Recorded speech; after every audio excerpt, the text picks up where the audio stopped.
তাই আমরা এখানে দাঁড়িয়ে আজকে একটা শপথ করবো, সবাই হাত তুলুন।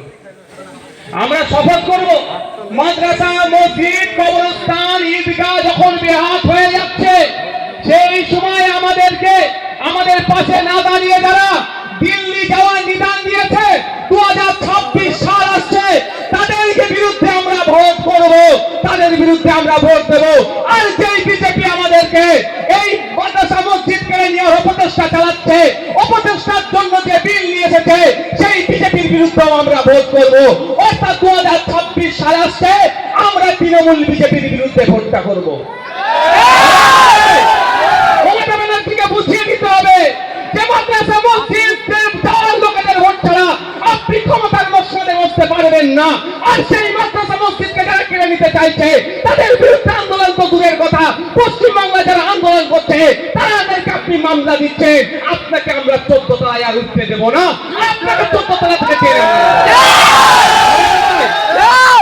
আপনি ভাবতে পেরেছেন ভাঙড়ে 3000 মুসলিম ছেলের নামে মামলা। এই ভাঙড়ে ঝামেলা হচ্ছে দেখেছেন না? আমার নামে 5টা মামলা। আমি সেদিনকে কোথায় ছিলাম ভাই?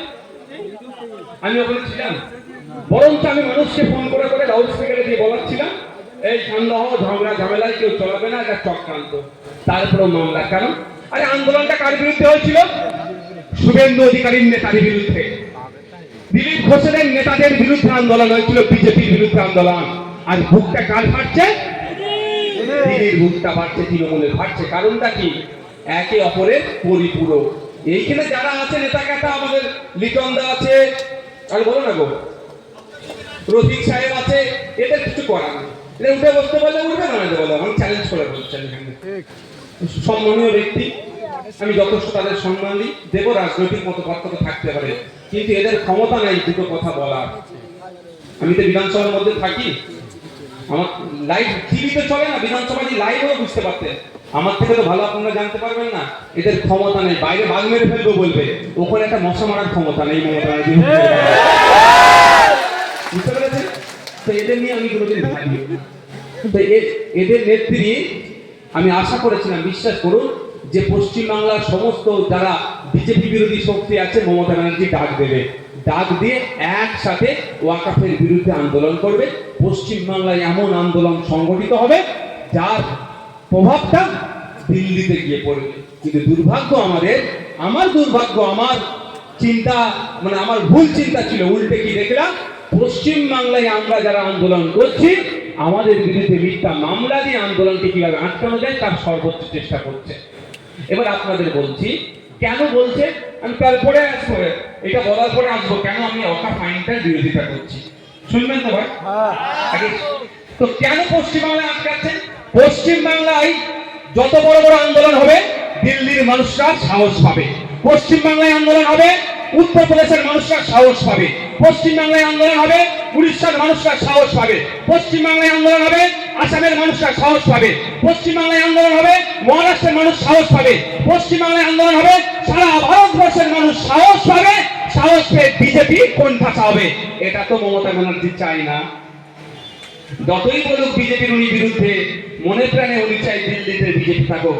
যতদিন দিল্লিতে দাদা থাকবে মমতা ব্যানার্জি ততদিন এখানে সুন্দরভাবে থাকবে।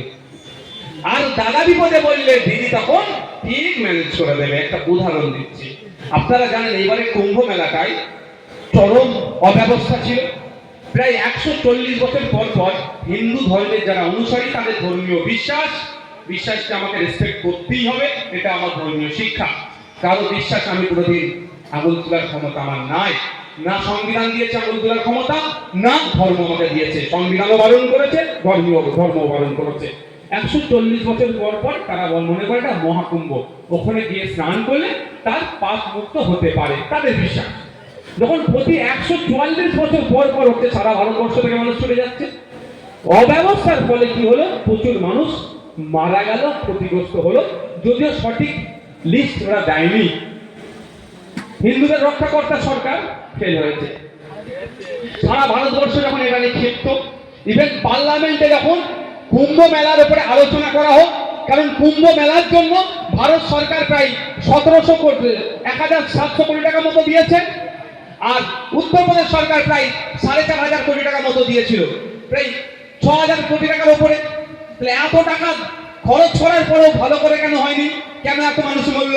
এই নিয়ে বিধানসভা লোকসভার মধ্যে চর্চা হোক, এই নিয়ে বিরোধীরা যখন দাবি তুলছে তখন দেখলাম বিজেপি তৃণমূল তার একটা এমপিকে পাঠিয়ে দিল কুম্ভ মেলাতে। তার এমপি কুম্ভ মেলায় গেল, কুম্ভ স্নান করার পরে বলছে এত ভালো অ্যারেঞ্জমেন্ট আর হতে পারে না। মানে কি দাদা কিচ্ছু ভুল করেনি, যারা মরেছে তারা নিজের দোষে মরেছে, তাই তো? যখন গাড্ডাই পড়লো তখন দিদি একটা এমপিকে পাঠিয়ে তার হয়ে সার্টিফিকেট দিয়ে দিল, এর থেকে ভালো কুম্ভ মেলা আর হতে পারে না। আর আমার নিরীহ হিন্দু মানুষগুলো যারা খুন করলো তাদের বিরুদ্ধে কোনো আর কথা হলো না।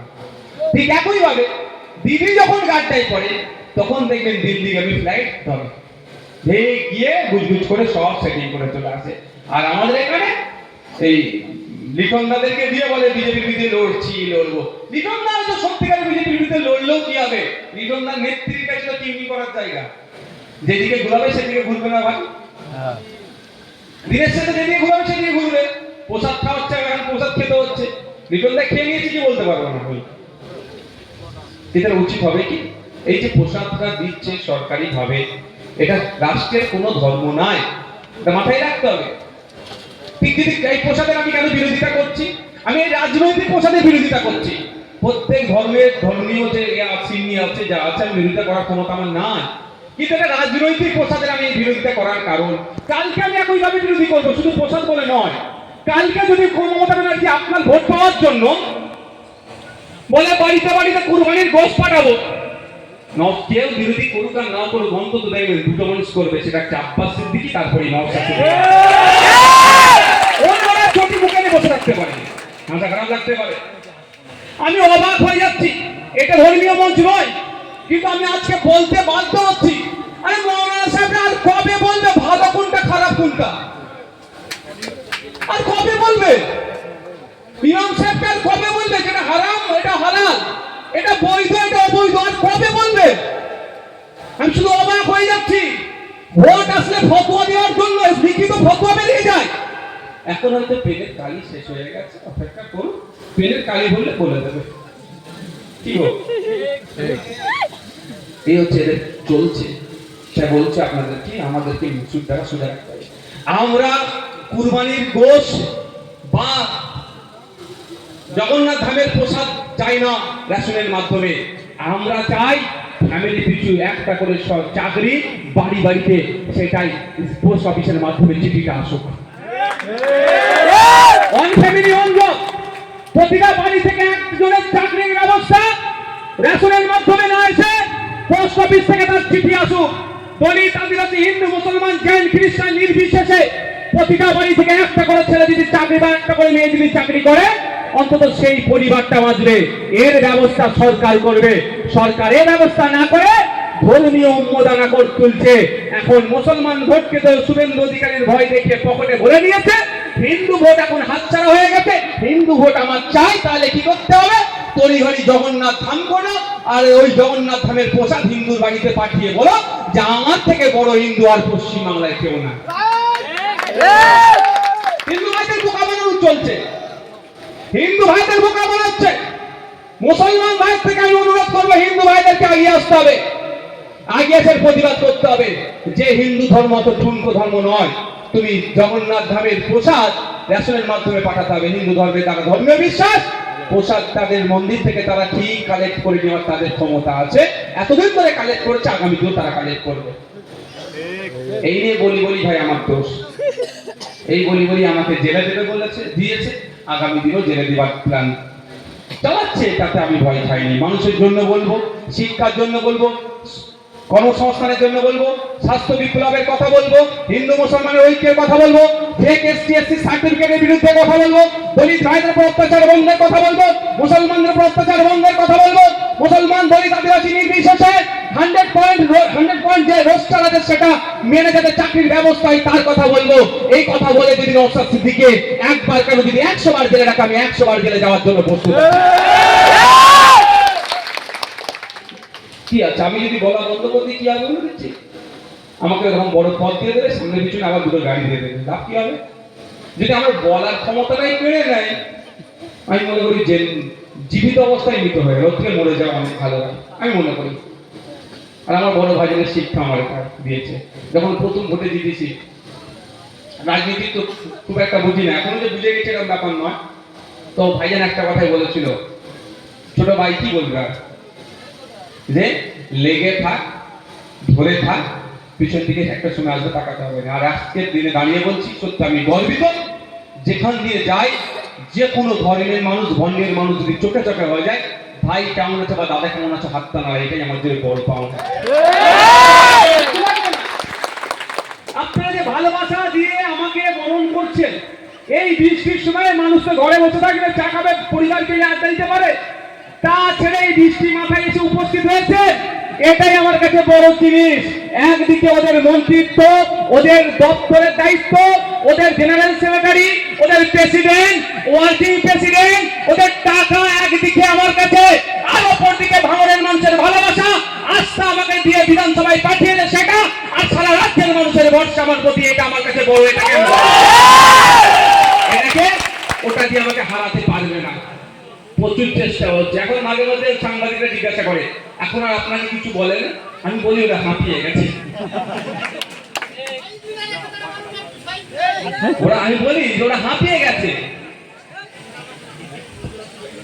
বন্ধুগণ, আমি ফিরে আসছি, সময় থাকলে বলবো। তার আগে গুরুত্বপূর্ণ যে বিষয়টা, কেন আমরা এই ওয়াকফ আইনের বিরোধিতা করছি, বা কেন্দ্র সরকার কেন এই আইনটাকে কেন প্রত্যাহার করার জন্য আমরা আন্দোলন করছি, এটা জানা দরকার। তো আমি বক্তব্য শুনছি বক্তাদের, এই আন্দোলনের বিরুদ্ধে এই বিষয়টা বলতে গিয়ে মোদির বউ কোথায়, মোদির কেন বইয়ের মাথায় সিঁদুর নাই, মোদির বইয়ের হাতে কেন শাখা নাই, মোদির ছেলে কোথা, মোদির মেয়ে কোথা, এই নিয়ে ব্যস্ত। আরে আন্দোলনটা ভাই কেন আমরা এই আইনের বিরোধিতা করছি, এটাকে আমাদের জানা দরকার। সাবজেক্ট ছেড়ে অবজেক্ট নিয়ে টানাটানি, আর জান দিয়ে দেবো, জীবন দিয়ে দেবো, ছাড়বো না।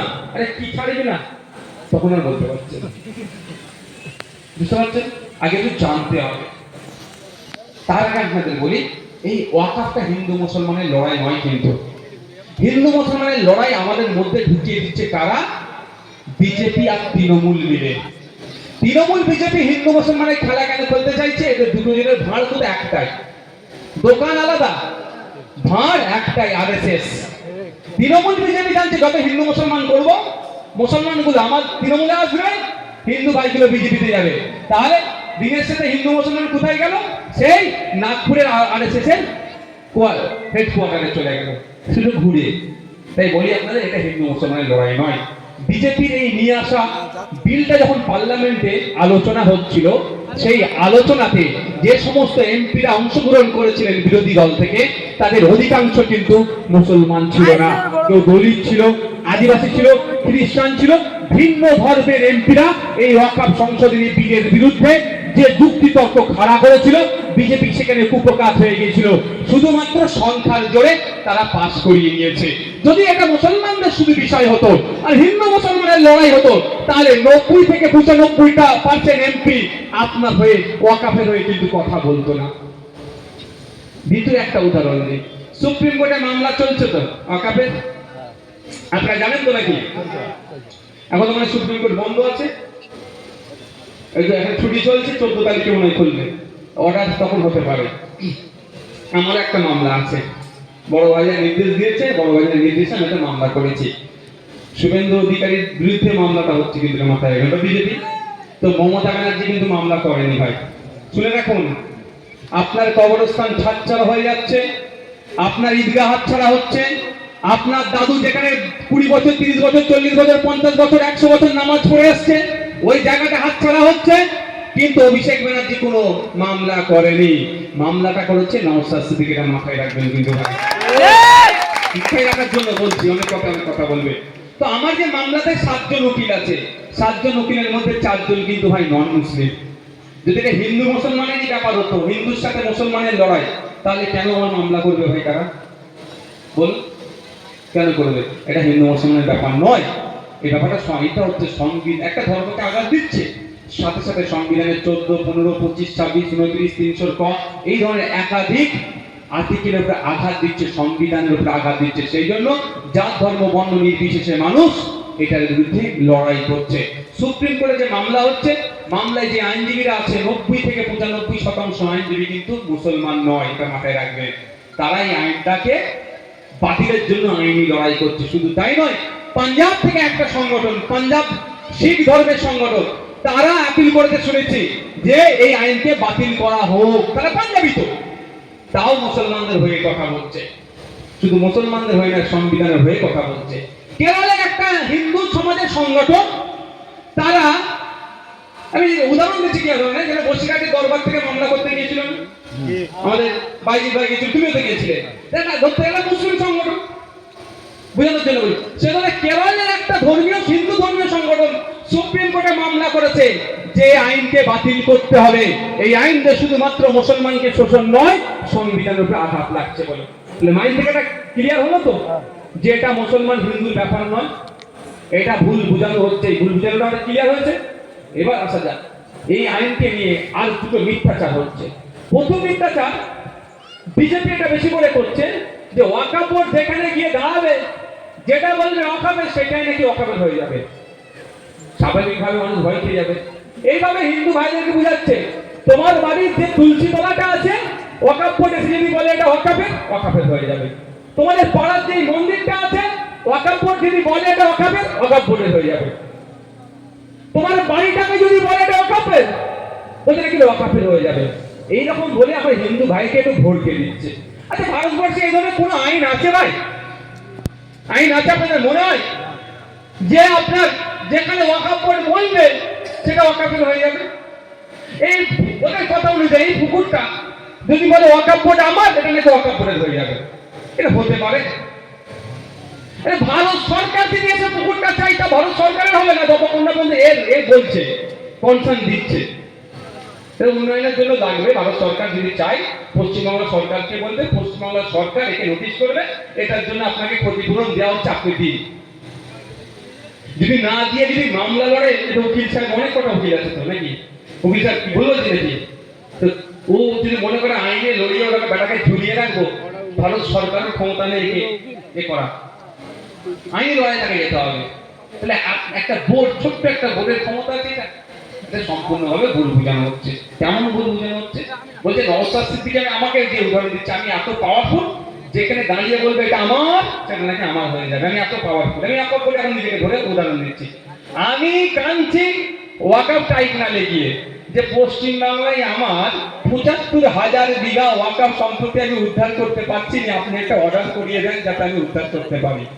আমি কাঁদছি হাইকোর্টে গিয়ে যে আমার ৭৫,০০০ বিঘা সম্পত্তি বসিরহাট শহরের উপরে ওয়াকফ সম্পত্তি বেহাত হয়ে আছে, আমি উদ্ধার করতে পারছি না, মাই লর্ড তুমি একটু অর্ডারটা করে দাও যাতে আমি উদ্ধার করতে পারি। আমি কাঁদছি সুপ্রিম কোর্টে গিয়ে যে আমি আমার ওয়াকফ প্রপার্টিটা উদ্ধার করতে পারছি না, তুমি অর্ডার দাও যাতে আমি উদ্ধারটা করতে পারি। আর আমার এত পাওয়ার, আমার নিজের ৭৫,০০০ বিঘা সম্পত্তি বেহাত, সেইগুলো আমি নিতে পারছি না, আমি অন্য জায়গায় দাঁড়ালে নাকি আমার হয়ে যাবে সেটা। তাহলে অলরেডি আমার যে ৭৫,০০০ বিঘা আছে, সেইখানে গিয়ে দাঁড়িয়ে বলি আবার একবার দাঁড়িয়েছি, দুবার করে জায়গাটা আমার হোক। বুঝে আসছে না? বুঝাতে পারলাম না? না, আরো বুদ্ধি পেয়ে যেতে হবে। আমার নিজের ৭৫,০০০ বিঘা সম্পত্তি আমি উদ্ধার করতে পারছি না, কিন্তু আমার এত পাওয়ার থাকার পরেও আমি উদ্ধার করতে পারছি না, কিন্তু অন্যের পুকুরে গিয়ে দাঁড়ালে বলছে এটা আমার হয়ে যাবে। ওই জায়গায় দাঁড়িয়ে ওই বইটা আমার হয়ে যাবে। এটা মানবে কেউ? এটা হতে পারে না। এটা শুধুমাত্র ভুল বুঝানো হচ্ছে। এবার আমি আসা যায় এই আইনের কেন বিরোধিতা করব। মোদিজি বলেছে মুসলমানদের উপকার করবে। এই মুসলমান মায়েরা দাঁড়িয়ে আছে, মুসলমান মায়েরা দাঁড়িয়ে আছে, মুসলিম মায়েরা দাঁড়িয়ে আছে, মুসলিম মায়েরা দাঁড়িয়ে আছেন, আপনাদের উপকার করবে। মোদিজি বলেছে, মোদিজি বলেছে এই আইনে গরিব মুসলিম বাচ্চাদের উপকার হবে। যখনই বলেছে মোদিজি মুসলমানদের উপকার করবে, আমার মাথা কেটে গেছে খেতে, যে মোদিজি মুসলমানদের উপকার করবে, এটা কি করে সম্ভব? তাতে কি আমল হয়ে যেতে পারে? তোমার চিন্তা করে নেবো নাকি? আগে বলে দিই, মোদিজি মুসলমান তো দূরের কথা, গরিব হিন্দুদের উপকার মোদিজি করবে না, এটা আমি লিখে দিলাম, বলে দিলাম, লিখে রাখুন। শুধু মুসলমান নয়, গরিব হিন্দুদের উপকার মোদিজি করবে না। মোদিজি শুধু শিল্পপতিদের, যাদের যাদের মাথায় তেল আছে তাদের মাথায় তেল দেবে, যাদের মাথায় তেল নাই তাদের দিকে ঘুরেও তাকাবে না। তার প্রমাণ একটা দেবো। কদিন আগে গ্যাসের দাম 50 টাকা বেড়েছে জানেন আপনারা, মনে আছে? তাহলে গরিব হিন্দুদেরকে বলতে পারতো তো যে গরিব হিন্দুরা, গরিব না, পশ্চিম ভারতবর্ষের হিন্দুদেরকে 50 টাকা বেশি দিতে হবে না, হিন্দু ছাড়া যতজন আছো তারা সবাই 50 টাকা বেশিতে গ্যাস কিনো। হয়েছে? মাছটা কাজ দিয়েছে শুধু মুসলমানের, গরিব হিন্দুর মাছ দেয়নি মোদিজির দল। হিন্দু হিন্দু ভাই ভাই বলে স্লোগান তুলছে শুভেন্দু বাবু, ভালো কথা। শুনেছি শুভেন্দু বাবু নাকি পেট্রোল পাম্প আছে, ওই পেট্রোল পাম্পে তো বড় করে লিখে রাখতে পারে হিন্দু হিন্দু ভাই ভাই, মুসলমানের তেল বিক্রি নেয়। খারাপ কথা বলছে নাকি? ব্যবসাটা ভালো বুঝে নিচ্ছ তুমি, তেল বিক্রি করছো আর মালটা কামিয়ে নিচ্ছ, আর পাড়ার গরিব হিন্দুকে হিন্দু হিন্দু ভাই ভাই স্লোগান তুলছো। ওই এই রাজেন্দ্রপুর গ্রামের কোন একটা হিন্দু ভাই বিপদে পড়লে ও ওইখান থেকে 4 ঘন্টা দূর থেকে আসবে না, এখানকার পাশের লোকটা ভাই পাশে দাঁড়াবে, যে ধর্মের লোক না কেন, উনি হিন্দু হিন্দু ভাই ভাই বলে স্লোগান তুলছেন। হিন্দুকে এক হতে হবে ভাই, হিন্দুকে এক হতে হবে, ভালো কথা। তুমি তাহলে মুসলমানকে তেল বিক্রি করছো কেন? আগে তুমি তেল বিক্রি করাটা বন্ধ করতে, তাহলে তো জানবো তুমি হিন্দু ভাইয়ের জন্য ভাবছো। তারপর আর দুটো কথা বলি, হিন্দু হিন্দু ভাই ভাই বলছো, ভোট মিটে গেলে দলিত পিছড়ে বর্গের হিন্দু কিসের ভাই আর বলবেন না, একদম বলে ফেলবেন না।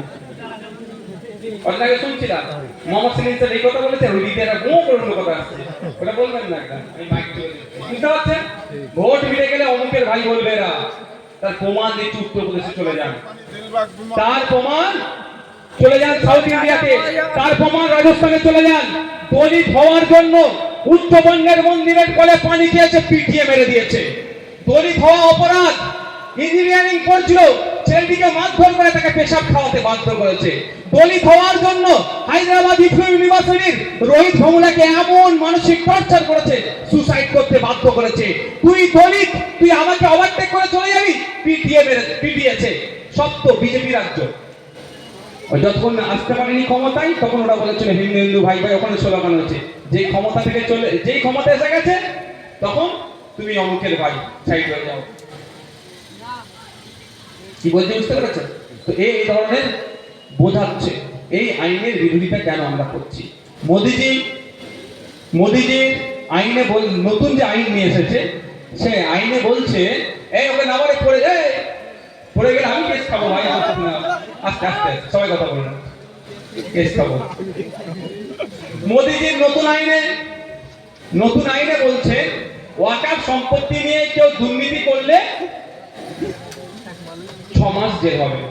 কিন্তু পুরাতন আইনটা দেখা যাক, 1995 সালের প্রিন্সিপাল অ্যাক্ট ছিল পুরাতন আইনটা, সেই আইনে বলা ছিল ওয়াকফ সম্পত্তি নিয়ে কেউ দুর্নীতি করলে 2 বছর জেল হবে। এবার বলুন মোদিজি উপকার করলো না ক্ষতি করলো? ক্ষতি করলো। জেলটা কমিয়ে দিয়েছে না বাড়িয়ে দিয়েছে? কমিয়েছে। তাহলে কি দুর্নীতি করার প্রবণতা বেড়ে যাবে না? বাড়বে না? তাহলে দুর্নীতি যত হবে তত ওয়াকফ সম্পত্তির ক্ষতি হবে কি হবে না? এই হচ্ছে উপকার। মোদিজি আইনে বলছে 5 বছর প্র্যাকটিসিং ইসলামের মধ্যে থাকতে হবে, তাহলে আপনি নতুন করে অফ করতে পারেন। আচ্ছা একটা ক্লিয়ার করি, ওয়াকফ একাধিক আছে, দুটা পরিচালিত খুব, একটা ওয়াকফে লিল্লাহ, ওয়াকফে আওলা।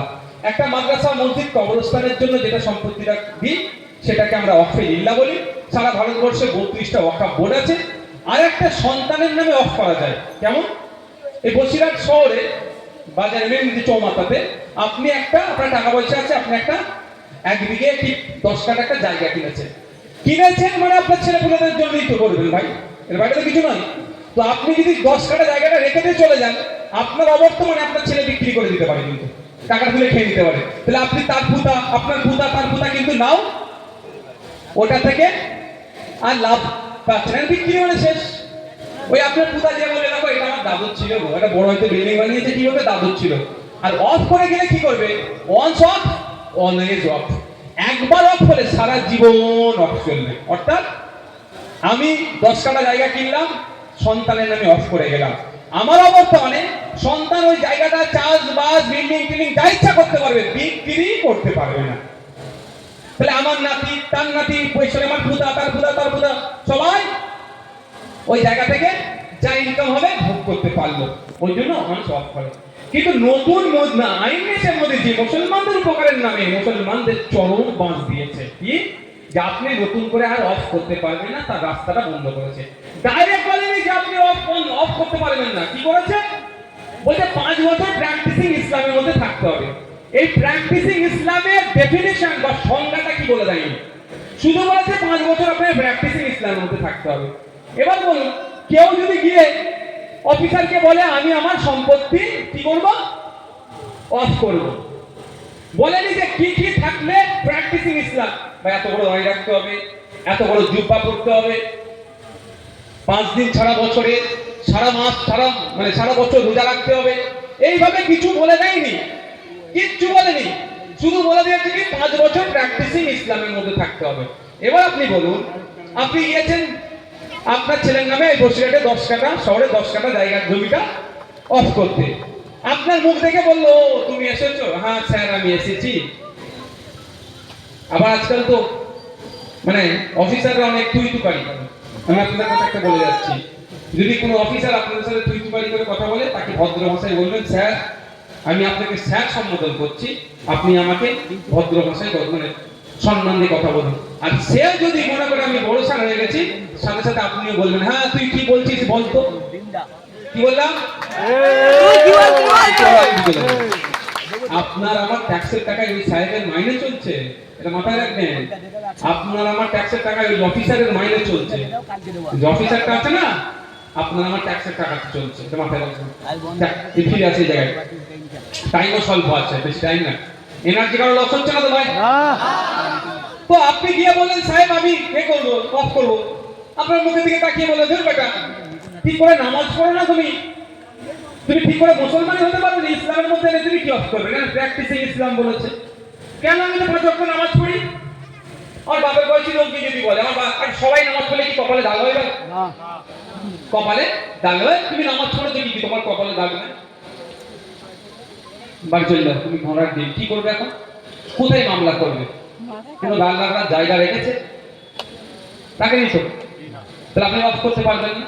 ঘরে গিয়ে 5 ওয়াক্ত নামাজ পড়েন, কিন্তু আমি ধরছি আপনাকে, কপালে ছিঁড়ে ছাড়ে গিয়ে আবার পরের সপ্তাহে গেছে, সবার কথা বাদ দিলে ইমাম সাহেব গেছেন।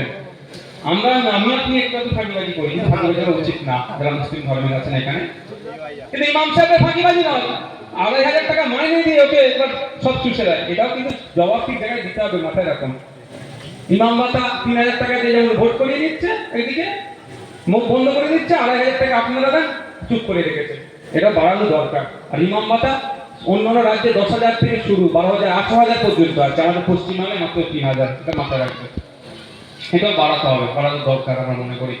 দেখ ইমাম সাহেব গিয়েছে, ইমাম সাহেবের কপালে দাগ নেই, তাড়িয়ে দিয়েছে, পরের সপ্তাহে ছিঁড়ে ছাড়ে কপাল, ইমাম সাহেব গেছে দাগ করে নিয়ে, দিয়ে বলে যেমন আমার কপালে দাগ।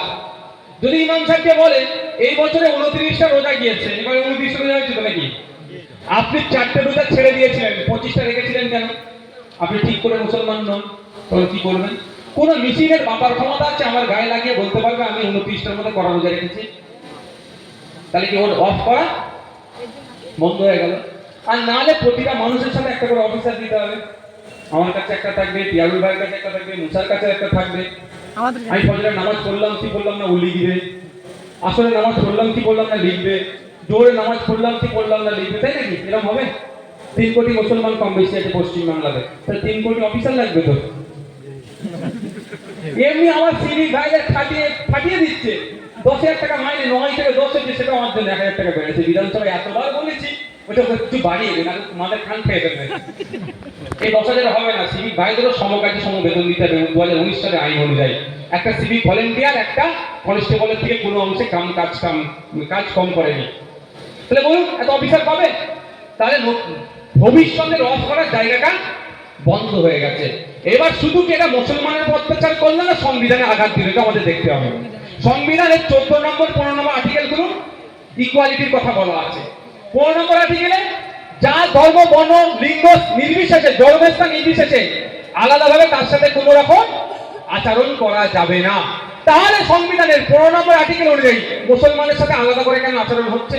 আপনাদের এখানে বিখ্যাত মন্দির কোথায় আছে? বিখ্যাত মন্দির কোথায় এলাকার? মন্দির কোথায়? বসিরহাট কালী মন্দির নাম আছে। ওই কালী মন্দিরের নামে কেউ যদি মনে করে আমি 1 বিঘে জমি দান করবো, করে তো অনেকে, হ্যাঁ, তাহলে সেই মানুষটাকে কি 5 বছর ধরে হিন্দু থাকতে হবে? এরকম কোনো আইন আছে?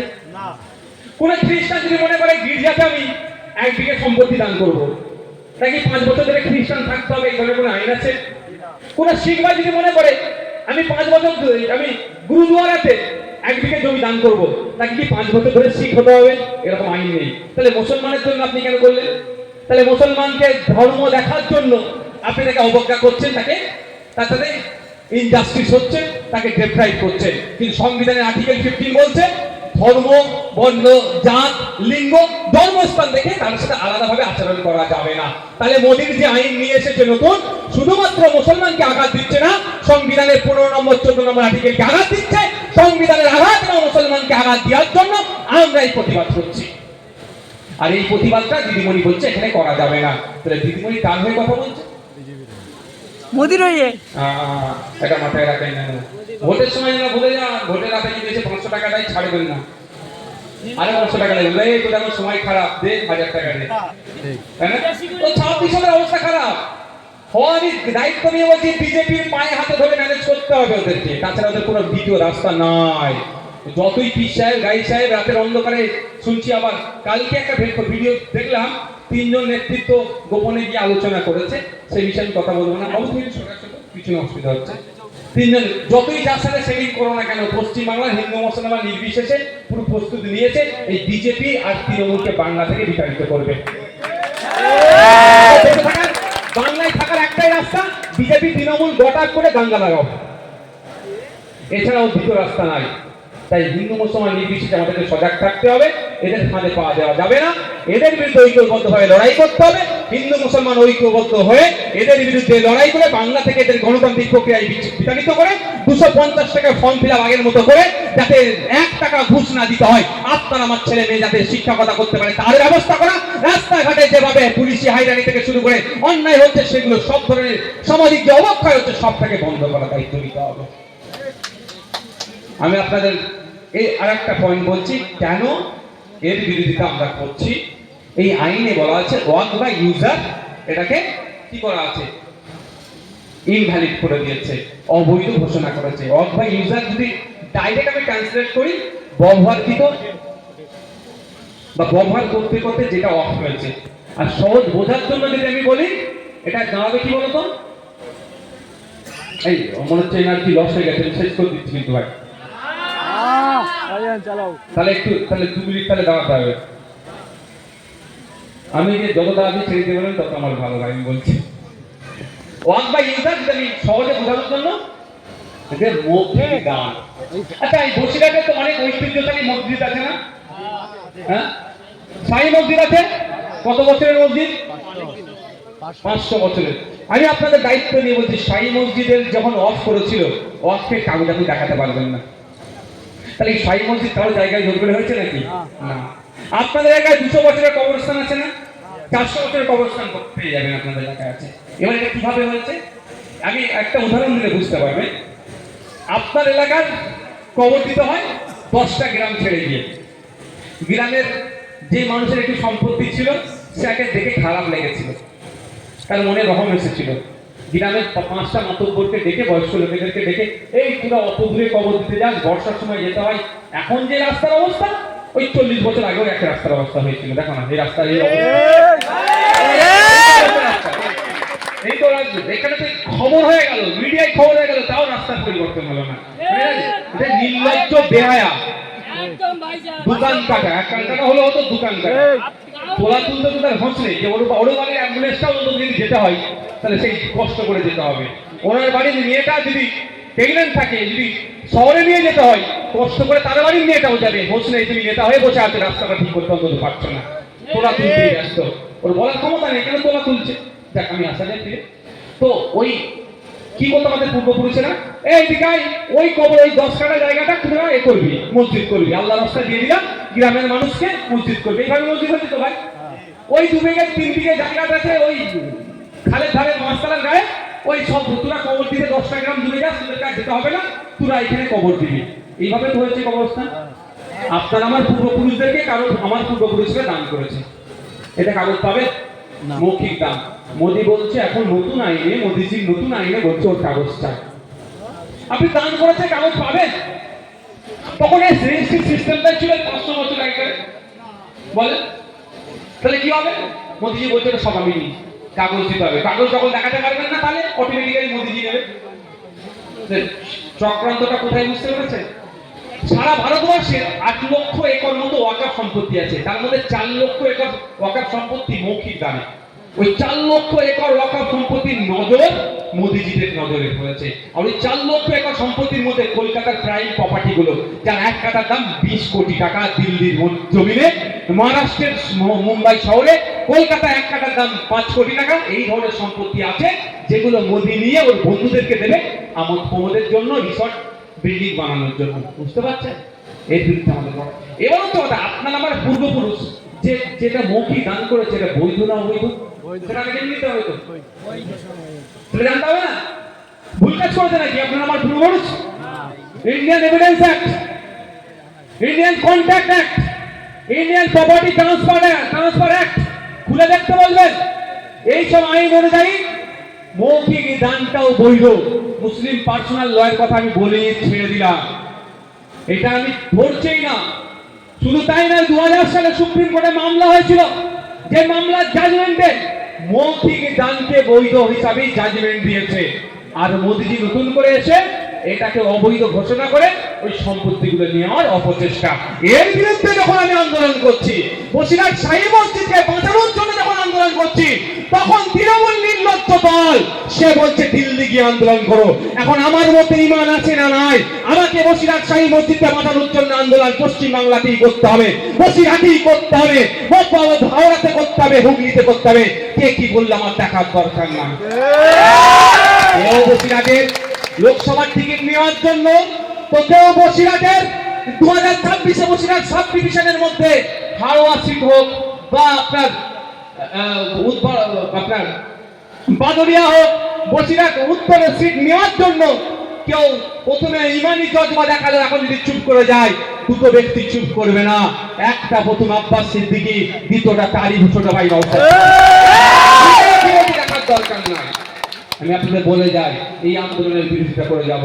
তাতে যদি মার খেতে হয় মার খাবো, জেল থাকতে হয় জেল থাকবো, যদি আমার বুকে গুলি চালাই গুলি নিয়ে নেবো, কিন্তু এই আন্দোলন থেকে আমি পিছ পাবো না।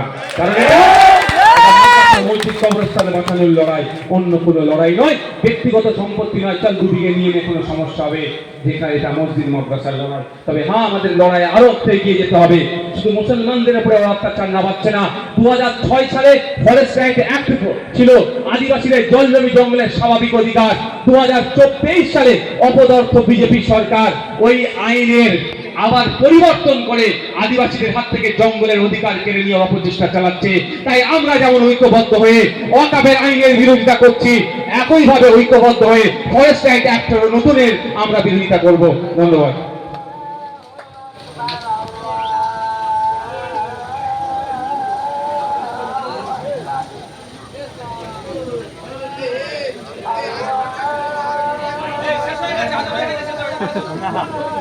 যাও না।